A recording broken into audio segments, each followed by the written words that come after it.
नमस्कार। आइए सुनते हैं मनोहर श्याम जोशी द्वारा लिखित कहानी सिल्वर वेडिंग का अगला भाग। पिछले अंक में आपने सुना वाईडी पंत दिल्ली स्थित एक कार्यालय में बड़े बाबू के पद पर कार्यरत हैं। कलाई घड़ी के प्रसंग से मालूम होता है कि उनकी आज 25वीं मैरिज एनिवर्सरी है। कार्यालय में मातहतों से उनका व्यवहार और उनके इस नौकरी में आने के पीछे के प्रसंग भी आपने सुने। अब आगे सुनते हैं कहानी का अगला भाग। सच तो यह है कि पिछले कई वर्षों से यशोधर बाबू का अपनी पत्नी और बच्चों से हर छोटी बड़ी बात में मतभेद होने लगा है और इसी वजह से वह घर जल्दी लौटना पसंद नहीं करती। जब तक बच्चे छोटे थे तब तक वह उनकी पढ़ाई लिखाई में मदद कर सकते थे।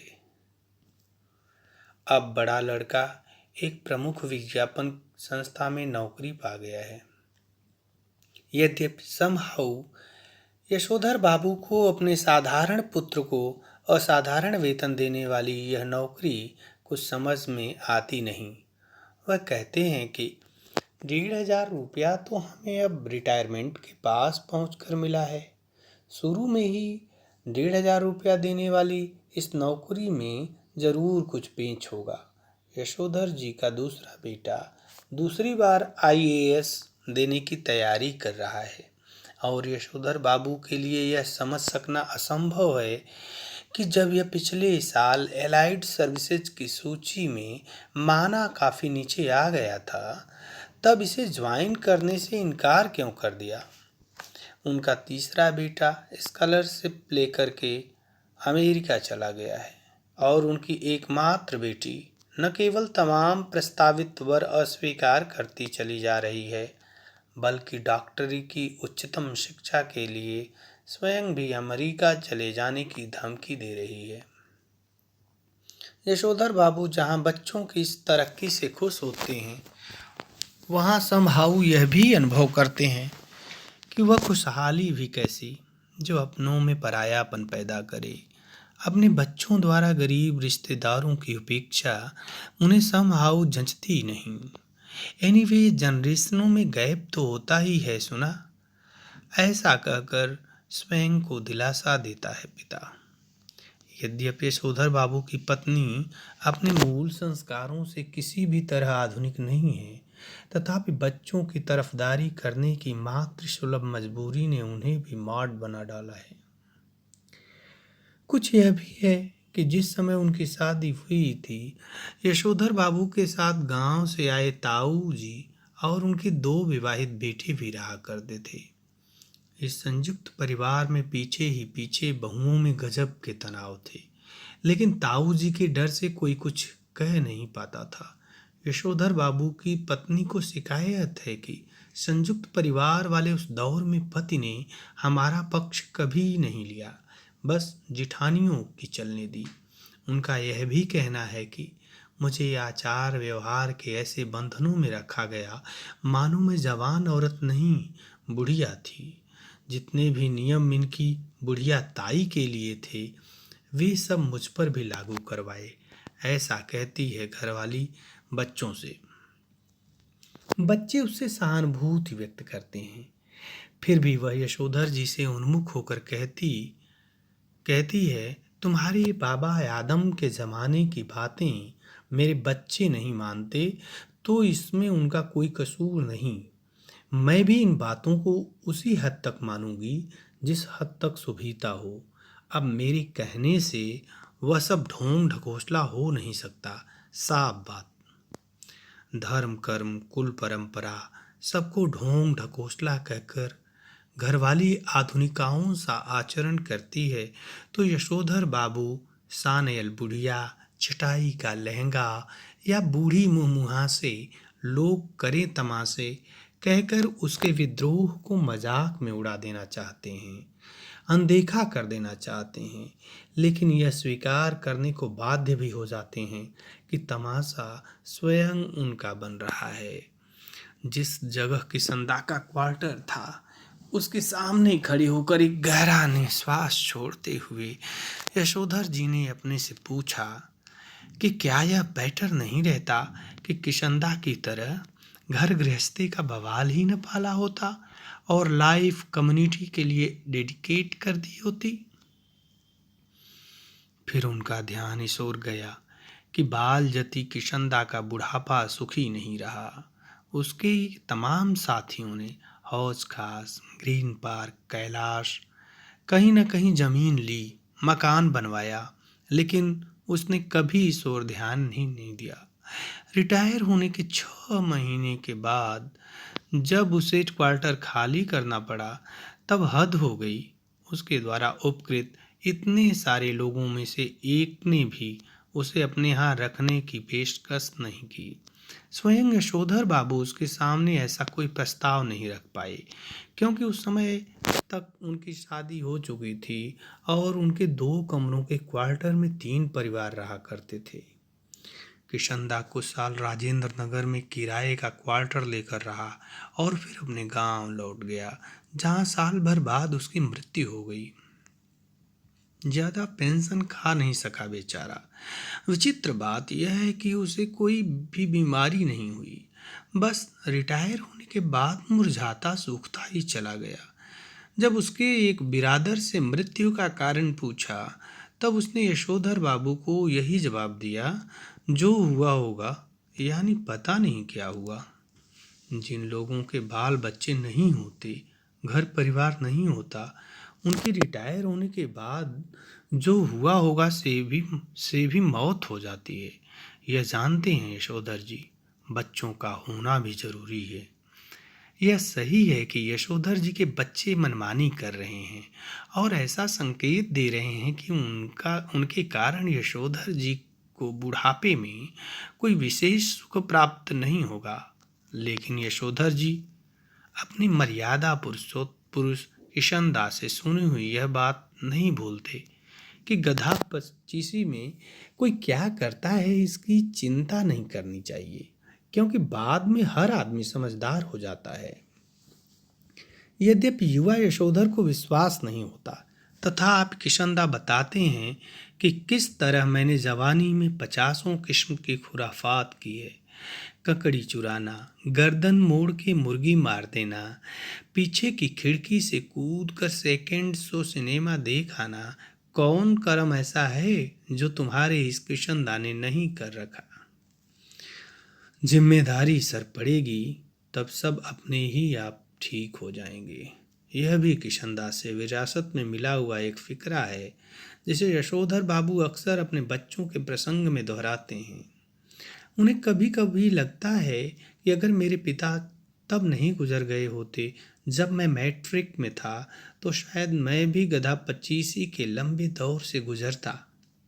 जिम्मेदारी सर पर जल्दी पड़ गई तो जल्दी ही जिम्मेदार आदमी भी बन गया। जब तक बाप हैं तब तक मौज कर लें।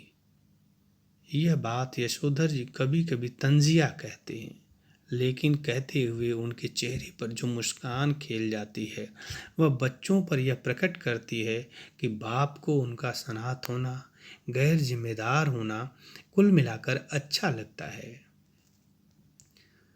यशोधर बाबू कभी कभी मन ही मन स्वीकार करते हैं कि दुनियादारी में बीवी बच्चे उनके अधिक सुलझे हुए हो सकते हैं, लेकिन 2 के 4 करने वाली दुनिया ही उन्हें कहाँ मंजूर है जो उसकी रीत मंजूर करें। दुनियादारी के हिसाब से बच्चों का यह कहना सही हो सकता है कि बब्बा ने डीडीए फ्लैट के लिए पैसा न भरकर भयंकर भूल की है, किंतु समहाउ यशोधर बाबू को किशनदा की यह उक्ति अब भी जंचती है। मूर्ख लोग मकान बनाते हैं, सयाने उनमें रहते हैं। जब तक सरकारी नौकरी तब तक सरकारी क्वार्टर, रिटायर होने पर गांव का पुश्तैनी घर। बस गांव का पुश्तैनी घर टूट फूट चुका है और उस पर इतने लोगों का हक है कि वहां जाकर बसना, मरम्मत की जिम्मेदारी ओढ़ना और बेकार के झगड़े मोल लेना होगा। इस बात को यशोधर जी अच्छी तरह समझते हैं। बच्चे बहस में जब यह तर्क दोहराते हैं तब उनसे कोई जवाब देते नहीं बनता। उन्होंने हमेशा यही कल्पना की थी और आज भी करते हैं कि उनका कोई लड़का रिटायर होने से पहले सरकारी नौकरी में आ जाएगा और क्वार्टर उनके परिवार के पास बना रह सकेगा।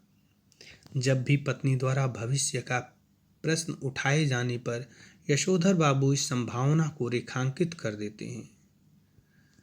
अब भी पत्नी द्वारा भविष्य का प्रश्न उठाए जाने पर यशोधर बाबू इस संभावना को रेखांकित कर देते हैं। जब पत्नी कहती है अगर ऐसा नहीं हुआ तो आदमी को तो हर तरह से सोचना चाहिए, तब यशोधर बाबू टिप्पणी करते हैं कि सब तरह से सोचने वाले हमारी बिरादरी में नहीं होते हैं।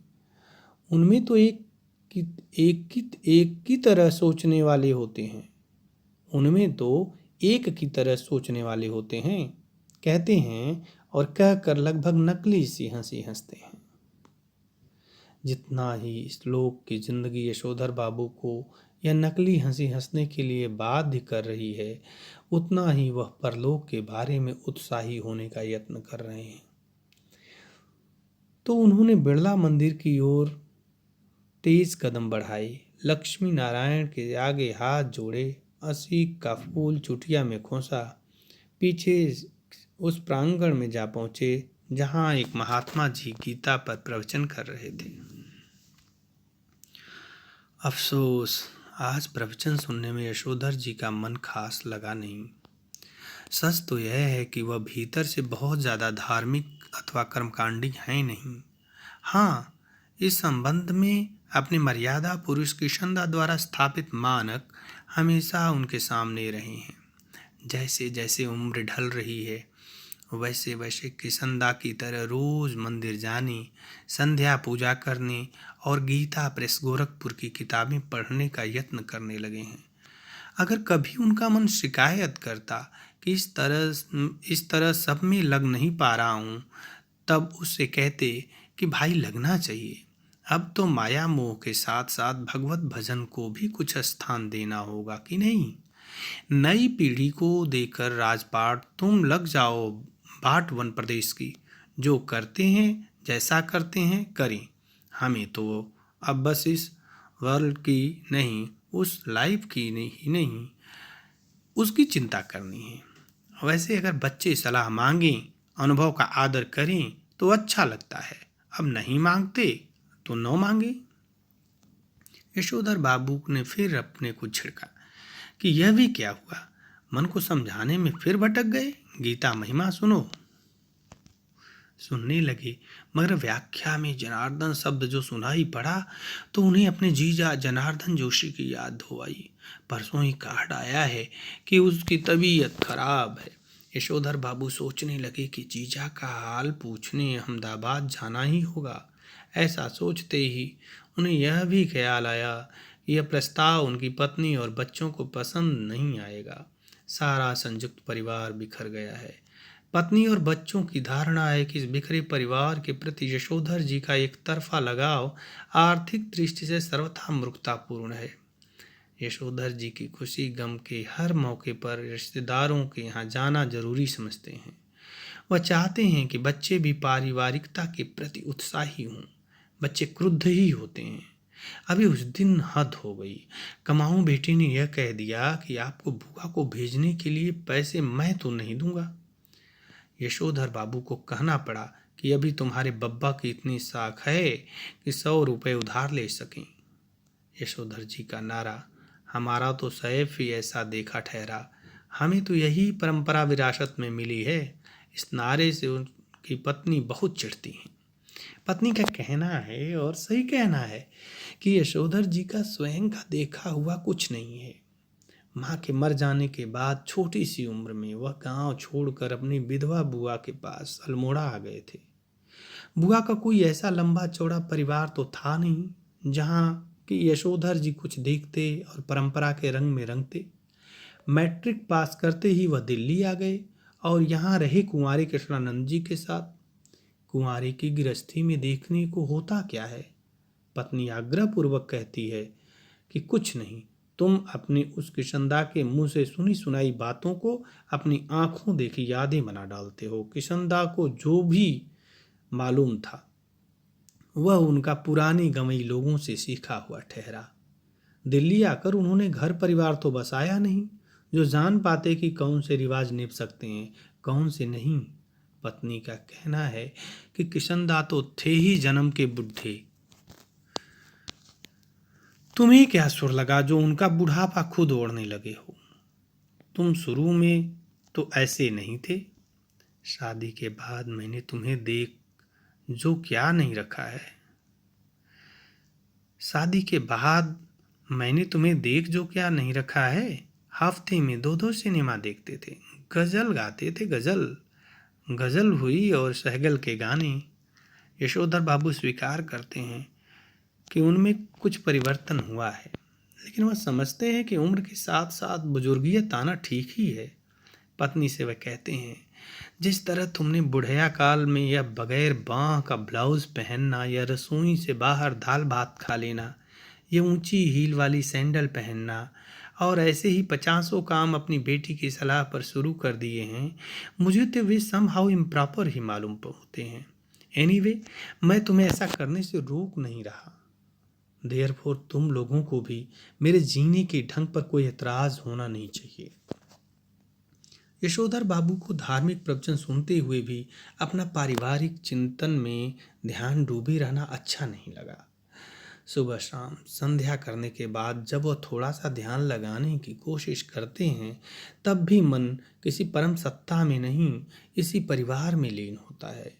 यशोधर जी चाहते हैं कि ध्यान लगाने की सही विधि सीखें तथा साथ ही वह अपने से भी कहते हैं कि परहैप्स ऐसी चीज के लिए रिटायर होने के बाद का समय ही प्रॉपर ठहरा। वानप्रस्थ के लिए प्रेस्क्राइब्ड ठहरी ये चीज़ें। वानप्रस्थ के लिए यशोधर बाबू का अपने पुश्तैनी गांव जाने का इरादा है रिटायर होकर, far from the madding crowd. समझे? इस तरह की तमाम बातें यशोधर बाबू पैदाइशी बुजुर्गवार किशनदा के शब्दों में और उनके ही लहजे में कहा करते हैं और कहकर उनकी तरह की वझेपी सी नकली सी हंसी हंस देते हैं। जब तक किशनदा दिल्ली में रहे यशोधर बाबू नित्य नियम से हर दूसरी शाम उनके दरबार में हाजिरी लगाने पहुंचते रहे। स्वयं किशनदा हर सुबह शहर से लौटते हुए अपने इस मानस पुत्र के क्वार्टर में झांकना और हेल्दी वेल्दी एंड वाइज बन रहा है ना भाऊ, ऐसा कहना कभी नहीं भूलते। जब यशोधर बाबू दिल्ली आए थे तब उनकी सुबह थोड़ी देर से उठने की आदत थी। किशनदा ने उन्हें रोज सुबह झकझोर कर उठाना और साथ शहर में ले जाना शुरू किया और यह मंत्र दिया कि early to bed and early to rise makes a man healthy and wise. जब यशोधर बाबू अलग क्वार्टर में रहने लगे और अपनी गृहस्थी में डूब गए तब भी किशनदा ने यह देखते रहना जरूरी समझा कि भाऊ यानी बच्चा सवेरे उठता है कि नहीं। यशोधर बाबू को यह अच्छा लगता था कि कोई उन्हें भाऊ कहता है। हर सवेरे वह किशनदा से अनुरोध करते कि चाय पीकर जाएं। किशनदा कभी कभी इस अनुरोध की रक्षा कर देते। यशोधर बाबू ने किशनदा को घर और दफ्तर के विभिन्न रूपों में देखा है, लेकिन किशनदा की जो छवि उनके मन में बसी हुई है वह सुबह की सैर को निकलते हुए किशनदा की ही है। कुर्ते पजामे के ऊपर ऊनी गाउन पहने, सिर पर गोल विलायती टोपी और पाँवों में देसी खड़ाऊँ धारण किए हुए और हाथ में कुत्तों को भगाने के लिए एक छड़ी लिए हुए। जब तक किशनदा दिल्ली में रहे तब तक यशोधर बाबू ने उनके पट्ट शिष्य और उत्साही कार्यकर्ता की भूमिका पूरी निष्ठा से निभाई। किशनदा के चले जाने के बाद उन्होंने ही उनकी कई परंपराओं को जीवित रखने की कोशिश की और इस कोशिश में पत्नी और बच्चों को नाराज किया। घर में होली गंवाना, जन्य पुण्यों के दिन सब कुमायूनियों को जनेऊ बदलने के लिए अपने घर आमंत्रित करना, रामलीला की तालीम के लिए क्वार्टर का एक कमरा दे देना, ये और ऐसे ही कई और काम यशोधर बाबू ने किशनदा से विरासत में लिए थे। उनकी पत्नी और बच्चों को इन आयोजनों पर होने वाला खर्च और इन आयोजनों में होने वाला शोर दोनों ही सख्त नापसंद थे। बदतर यही कि इन आयोजनों के लिए समाज में भी कोई खास उत्साह रह नहीं गया है। यशोधर जी चाहते हैं कि उन्हें समाज का सम्मानित बुजुर्ग माना जाए, लेकिन जब समाज ही न हो तो यह पद उन्हें क्यों कर मिले। यशोधर जी कहते हैं कि बच्चे मेरा आदर करें और उसी तरह हर बात में मुझसे सलाह लें जिस तरह मैं किशनदास से लिया करता था। यशोधर बाबू डेमोक्रेट बाबू हैं और हरगिज यह दुराग्रह नहीं करना चाहते कि बच्चे उनके कहे को पत्थर की लकीर समझें। लेकिन यह भी क्या हुआ कि पूछा न ताछा, जिसके मन में जैसा आया करता रहा। ग्रांटेड तुम्हारी नॉलेज ज़्यादा होगी, लेकिन एक्सपीरियंस का कोई सब्स्टिट्यूट ठहरा नहीं बेटा। मानो न मानो, झूठे मुंह से ही सही, एक बार पूछ तो लिया करो, ऐसा कहते हैं यशोधर बाबू। और बच्चे यही उत्तर देते हैं, बब्बा आप तो हद करते हैं, जो बात आप जानते ही नहीं, आपसे क्यों पूछें। प्रवचन सुनने के बाद यशोधर बाबू सब्जी मंडी गए। यशोधर बाबू को अच्छा लगता अगर उनके बेटे बड़े होने पर अपनी तरफ से यह प्रस्ताव करते कि दूध लाना, राशन लाना, CGHS डिस्पेंसरी से दवा लाना, सदर बाजार जाकर दालें लाना, पहाड़गंज से सब्जी लाना, डिपो से कोयला लाना, ये सब काम आप छोड़ दें, अब हम कर दिया करेंगे। एक आध बार बेटों से खुद उन्होंने ही कहा, तब वे एक दूसरे से कहने लगे कि तू किया कर, तू क्यों नहीं करता। इतना कोहराम मचा और लड़कों ने एक दूसरे को इतना ज़्यादा बुरा भला कहा कि यशोधर बाबू ने इस विषय को उठाना भी बंद कर दिया। जब से बेटा विज्ञापन कंपनी में बड़ी नौकरी पर गया है, तब से बच्चों का इस प्रसंग में एक ही वक्तव्य है, बब्बा हमारी समझ में नहीं आता कि इन कामों के लिए आप एक नौकर क्यों नहीं रख लेते, ईजा को भी आराम हो जाएगा। कमाऊं बेटा नमक छिड़कते हुए यह भी कहता है कि नौकर की तनख्वाह मैं दे दूंगा। यशोधर बाबू को यही समहाउ इम्प्रॉपर मालूम होता है कि उनका बेटा अपना वेतन और उनके हाथ में नहीं रखते। यह सही है कि वेतन स्वयं बेटे के अपने हाथ में नहीं आता, अकाउंट ट्रांसफर द्वारा बैंक में जाता है। लेकिन क्या बेटा बाप के साथ ज्वाइंट अकाउंट नहीं खोल सकता था? झूठे मुंह से ही सही, एक बार ऐसा कहता तो इस पर बेटे का अपने वेतन को अपना समझते हुए बार बार कहना कि यह काम मैं अपने पैसे से करने को कह रहा हूँ, आपसे नहीं जो आप नुक्ताचीनी करें। इस क्रम में बेटे ने पिता का यह क्वार्टर तक अपना बना लिया है। अपना वेतन अपनी ढंग से वह इस घर पर खर्च कर रहा है। कभी कारपेट बिछवा रहा है, कभी पर्दे लगवा रहा है, कभी सोफा आ रहा है, कभी डनलप वाला बेड और सिंगार मेज, कभी टीवी, कभी फ्रिज। क्या हुआ यह? और ऐसा भी नहीं कहता कि लीजिए पिताजी मैं आपके लिए यह टीवी ले आया। कहता यही है कि ये मेरा टीवी है, समझे, इसे कोई न छुआ करे, क्वार्टर ही उसका हो गया है। यह अच्छी रही, अब इनका एक नौकर भी रखो घर में। इनका नौकर होगा तो इनके लिए ही होगा, हमारे लिए तो क्या होगा, ऐसा समझाते हैं यशोधर बाबू घरवाली को। काम सब अपने हाथ से ठीक होते हैं। नौकरों को सौंपा कारोबार चौपट हुआ।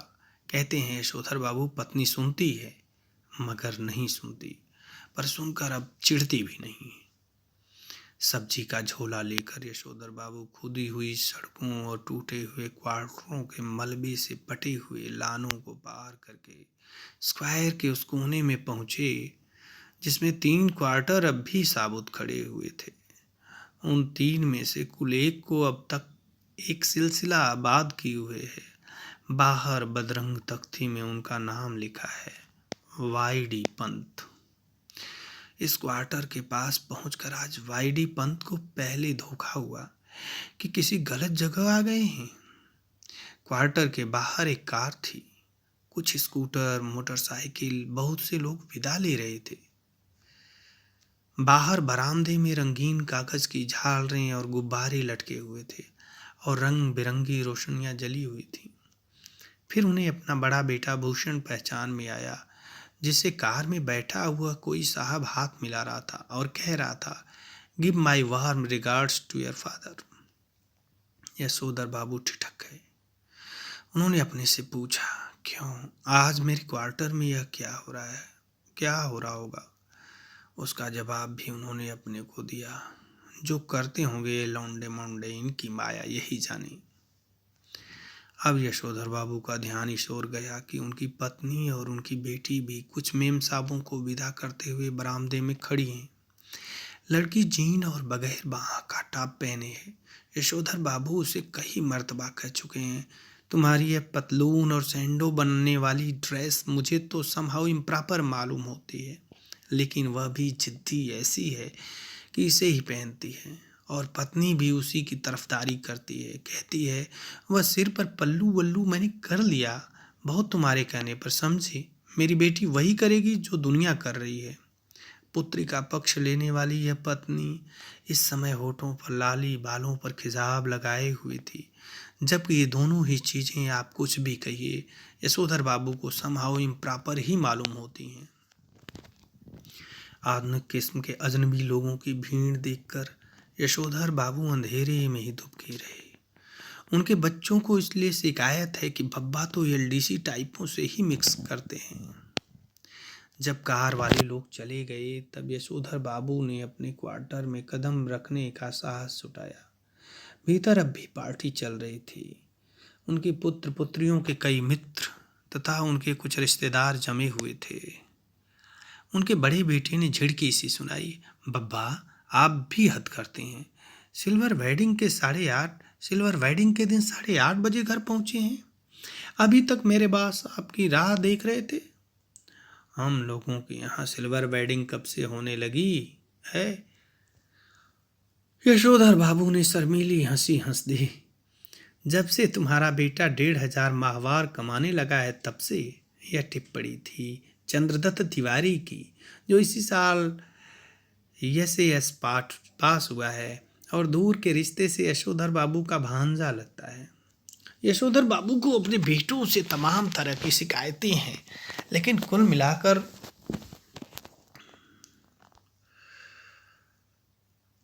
उन्हें यह अच्छा लगता है कि लोग बाग उन्हें ईर्ष्या का पात्र समझते हैं।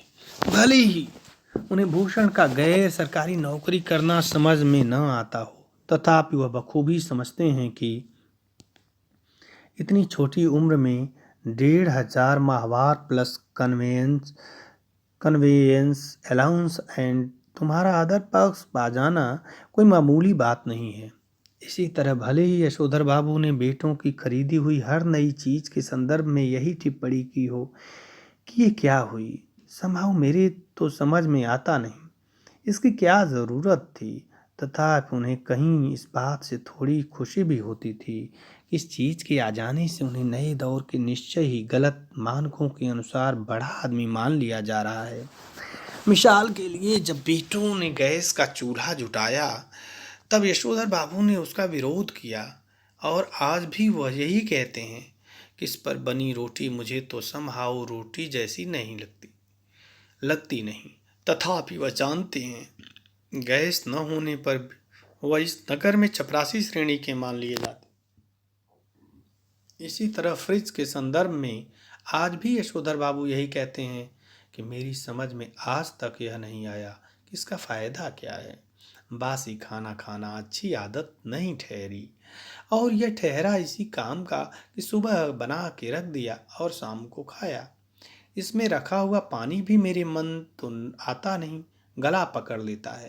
कहते हैं मगर इस बात से संतुष्ट होते हैं कि घर आए साधारण हैसियत वाले मेहमान इस फ्रिज का पानी पीकर अपने को धन्य अनुभव करते हैं। अपनी सिल्वर वेडिंग की यह भव्य पार्टी भी यशोधर बाबू को समहाउ इम्प्रॉपर ही लगी, तथापि उन्हें इस बात से संतोष हुआ कि जिस अनाथ यशोधर के जन्मदिन पर कभी लड्डू नहीं आए, जिससे अपना विवाह भी कोऑपरेटिव से 2-4 हज़ार कर्जा निकाल कर किया, बगैर किसी खास धूमधाम के, उसके विवाह की 25वीं वर्षगांठ पर केक, 4 तरह की मिठाई, 4 तरह की नमकीन, फल, कोल्ड ड्रिंक्स, चाय, सब कुछ मौजूद है। गिरीश बोला, मुझे आज सुबह बैठे बैठे याद आया कि आपकी शादी 6 फरवरी सन 47 को हुई थी और इस हिसाब से आज उसे 25 साल पूरे हो गए हैं। मैंने आपके दफ्तर फ़ोन किया, लेकिन शायद आपका फ़ोन खराब था। तब मैंने भूषण को फ़ोन किया। भूषण ने कहा, शाम को आ जाइए, पार्टी करते हैं। मैं अपने बॉस को भी बुला लूँगा इसी बहाने। गिरीश यशोधर बाबू की पत्नी का चचेरा भाई है। बड़ी कंपनी में मार्केटिंग मैनेजर है और इसकी सहायता से ही यशोधर बाबू के बेटे को अपना यह संपन्न साला समहाउ भयंकर ओछाट यानी ओछेपन का धनी मालूम होता है। उन्हें लगता है कि इसी ने भूषण को बिगाड़ दिया है।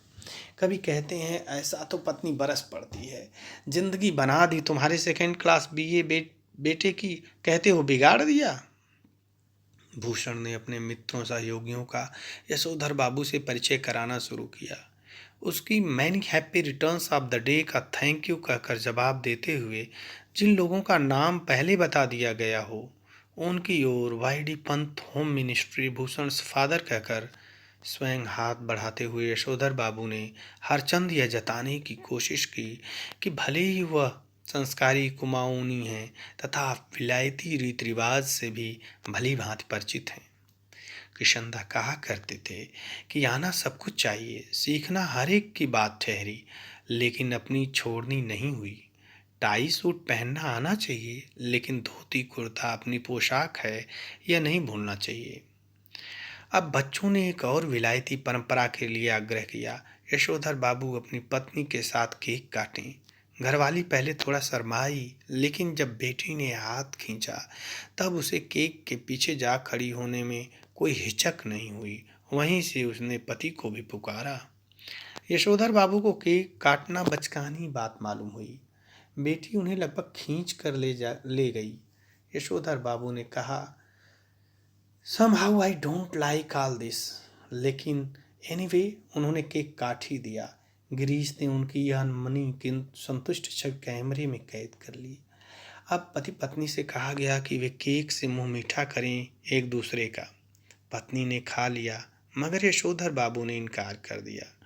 उनका कहना था कि मैं केक खाता नहीं, इसमें अंडा पड़ा होता है। उन्हें याद दिलाया गया कि अभी कुछ वर्षों पहले तक आप मांसाहारी थे, एक टुकड़ा केक खा लेने में क्या हो जाएगा, लेकिन वह नहीं माने। तब उनसे अनुरोध किया गया कि लड्डू ही खा लें। भूषण के मित्र ने लड्डू उठाकर उनके मुंह में ठूसने का यत्न किया, लेकिन यशोधर बाबू इसके लिए भी राजी नहीं हुए। उनका कहना था, मैंने अब तक संध्या नहीं की है। इस पर भूषण ने झुठलाकर कहा, तो बब्बा पहले जाकर संध्या कीजिए, आपकी वजह से हम लोग कब तक रुके रहेंगे। नहीं नहीं, आप सब लोग खाइए, यशोधर बाबू ने बच्चों के दोस्तों से कहा। Please go ahead, no formality. Yashodhar babu ने आज पूजा में कुछ ज़्यादा ही देर लगाई, इतनी देर कि ज़्यादातर मेहमान उठकर चले जाएं। उनकी पत्नी, उनके बच्चे बारी बारी से आकर झांकते रहे और कहते रहे, जल्दी कीजिए, मेहमान लोग जा रहे हैं। शाम को 15 मिनट की पूजा को लगभग 25 मिनट तक खींच लेने के बाद भी जब बैठक से मेहमानों की आवाज़ें आती सुनाई दी, तब यशोधर बाबू पद्मासन साध कर ध्यान लगाने बैठ गए। वह चाहते थे कि उन्हें प्रकाश का एक नीला बिंदु दिखाई दे, मगर उन्हें किशनदा दिखाई दे रहे थे। यशोधर बाबू किशनदा से पूछ रहे थे, जो हुआ होगा से आप कैसे मर गए। किशनदा कह रहे थे कि भाऊ, सभी जन इसी जो हुआ होगा से मरते हैं। गृहस्थ हों, ब्रह्मचारी हों, अमीर हों, गरीब हों, मरते जो हुआ होगा से ही है। हाँ हाँ, शुरू में और आखिर में सब अकेले ही होते हैं। अपना कोई नहीं ठहरा दुनिया में, बस अपना नियम अपना हुआ। यशोधर बाबू ने पाजामा कुर्ते पर ऊनी ड्रेसिंग गाउन पहने, सिर पर गोल विलायती टोपी, पाँवों में देसी खड़ाऊं और हाथ में डंडा धारण किए। इस किशनदा से अकेलेपन के विषय में बहस करनी चाहिए, उनका विरोध करने के लिए नहीं, बल्कि बात कुछ और अच्छी तरह से समझने के लिए। हर रविवार किशनदा शाम को ठीक 4 बजे यशोधर बाबू के घर आया करते थे। उनके लिए गर्मा गर्म चाय बनवाई जाती थी। उनका कहना था, कि जिसे फूंक मार कर न पीना पड़े वह चाय कैसी। चाय सुड़कते हुए किशनदा प्रवचन करते थे और यशोधर बाबू बीच बीच में शंकाएं उठाते थे। यशोधर बाबू को लगता है कि किशनदा आज मेरा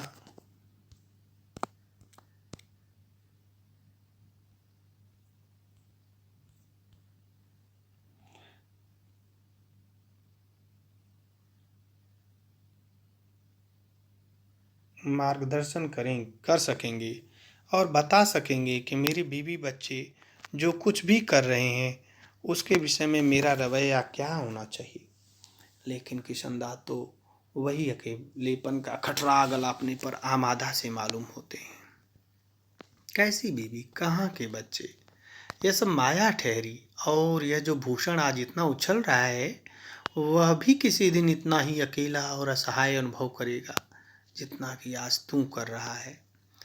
यशोधर बाबू बात आगे बढ़ाते लेकिन उनकी घरवाली उन्हें झिड़कते हुए आ पहुंची कि आज पूजा में ही बैठी रहोगे। यशोधर बाबू आसन से उठे और उन्होंने दबे स्वर में पूछा, मेहमान गए? पत्नी ने बताया, कुछ गए हैं कुछ हैं। उन्होंने जानना चाहा, कौन कौन है। आश्वस्त होने पर कि सभी रिश्तेदार ही हैं, वह उसी लाल गमछे में बैठक में चले गए जिसे पहनकर वह संध्या करने बैठे थे। यह गमछा पहनने की आदत भी उन्होंने किशनदा से विरासत में मिली है उन्हें, और उनके बच्चे इसके सख्त खिलाफ हैं। Everybody gone, party over? Yashodhar babu ने मुस्कुराकर अपनी बेटी से पूछा। अब गोया गमछा पहने रखा जा सकता है। उनकी बेटी झल्लाई, लोग चले गए इसका मतलब यह थोड़ी है कि आप गमछा पहनकर बैठक में आ जाएं। बब्बा, यू आर द लिमिट। बेटी, हमें जिसमें सज आएगी वही करेंगे ना। तुम्हारी तरह जीन पहनकर हमें तो सज आती नहीं। यशोधर बाबू की दृष्टि मेज पर रखे कुछ पैकेटों पर पड़ी। बोले, ये कौन भूले जा रहा है? भूषण बोला, आपके लिए प्रेजेंट है, खोलिए ना। आह, इस उम्र में क्या हो रहा है प्रेजेंट वर्जेंट? तुम खोलो, तुम ही इस्तेमाल करो, कहकर शर्मीली हंसी हंसे। भूषण सबसे बड़ा पैकेट उठाकर उसे खोलते हुए बोला, इसे तो ले लीजिए, यह मैं आपके लिए लाया हूँ। ऊनी ड्रेसिंग गाउन है। आप सवेरे जब दूध लेने जाते हैं बब्बा, फटा पुलोवर पहन के चले जाते हैं, जो बहुत ही बुरा लगता है। आप इसे पहन के जाया करिए। बेटी पिता का पजामा कुर्ता उठा लाई कि इसे पहनकर गाउन पहने। थोड़ा नानुच करने के बाद यशोधर जी ने इस आग्रह की रक्षा की। गाउन का सैस कसते हुए उन्होंने कहा, अच्छा तो यह ढहरा ड्रेसिंग गाउन, उन्होंने कहा, और उनकी आंखों की कोर में जरा सी नमी चमक गई। यह कहना मुश्किल है कि इस घड़ी में उन्हें यह बात चुभ गई कि उनका जो बेटा यह कह रहा है कि आप सवेरे ड्रेसिंग गाउन पहनकर दूध लाने जाया करें, वह यह नहीं कह रहा कि दूध मैं ला दिया करूँगा, या कि इस गाउन को पहनकर उनके अंगों में वह किशनदा उतर आया है जिसकी मौत जो हुआ होगा से हुई। इस तरह से यह कहानी, क्योंकि कि लंबी कहानी है और आपके वितान पूरक पुस्तक में संग्रहित है, समाप्त हुई। इस कहानी से बोर्ड की परीक्षा में निबंधात्मक प्रश्न पूछे जाते हैं जो 4 अंक के होंगे। इस पाठ्य पुस्तक के अभ्यास में कुल 8 प्रश्न दिए गए हैं। इन 8 प्रश्नों के उत्तर आप इस कहानी को सुनकर, पढ़कर करने की कोशिश करिएगा। धन्यवाद।